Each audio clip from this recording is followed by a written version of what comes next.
I'm just curious for you, what was your interest in pursuing competition surfing on the longboard side anyways? Presumably you had stopped competing on the shortboard side at that point. So what was the draw to compete on the longboard tour?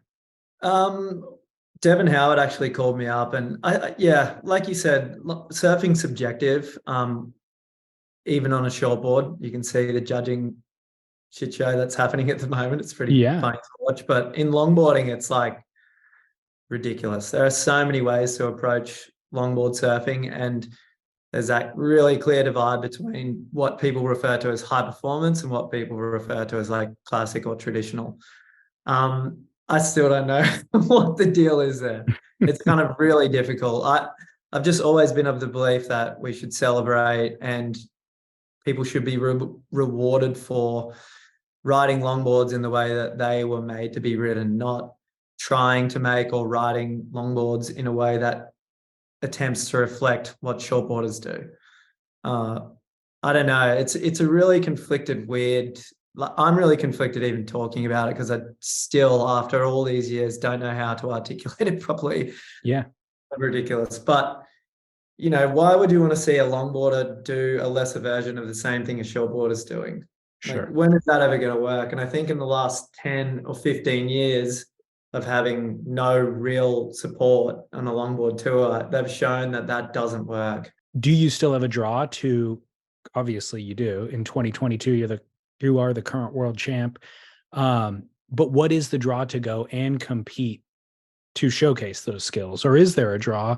Or is it just a celebration and a time to get together with everybody that who you admire from around the world?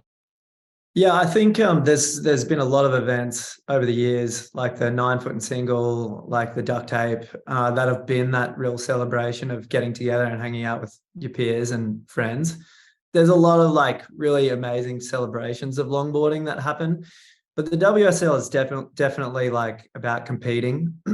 It was brought to Noosa for the first event when Devin Howard sort of took over it and said, "Okay, we're going to change the approach. It's going to celebrate." Not celebrate, but the judging scale is going to reflect that traditional approach, and at least you're going to get scored if you nose ride, at least as equally or more so than if you just turn the whole wave. Um, at that point, I was like, all right, it's in Noosa, it's kind of easy for me to do. Why not?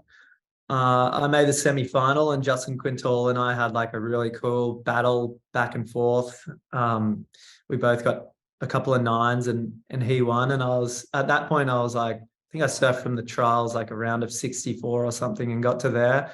Wow. And I sort of thought, okay, that was pretty fun. Like I enjoyed that. I enjoyed battling it out with someone like Justin, and people were really supportive. And for the first time, I sort of saw longboarding as like changing on that like WSL side of it.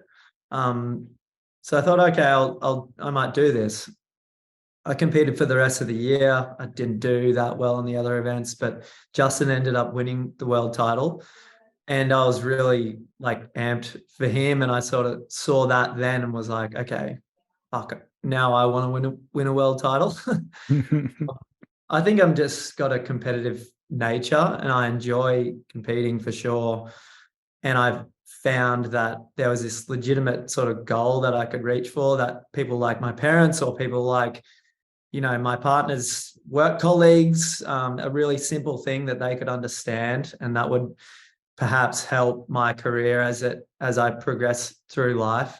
Something like a world title, people understand that, as opposed to being this like alternative filmmaking weird, free surfer dude. So yeah, then I battled it out. I got second the next year to Joel, and I was like really close to winning that year. A few things didn't go my way, and it didn't work out. And the third year, I won it. So now, whether or not the drive is still there, I'm not sure, because I was sort of 1 foot in, 1 foot out the whole time I was doing it. But I'm still really proud to have achieved it. And yeah, I think people understand that kind of thing. They Yeah. understand a world title. I don't know if they understand like traditional longboarder.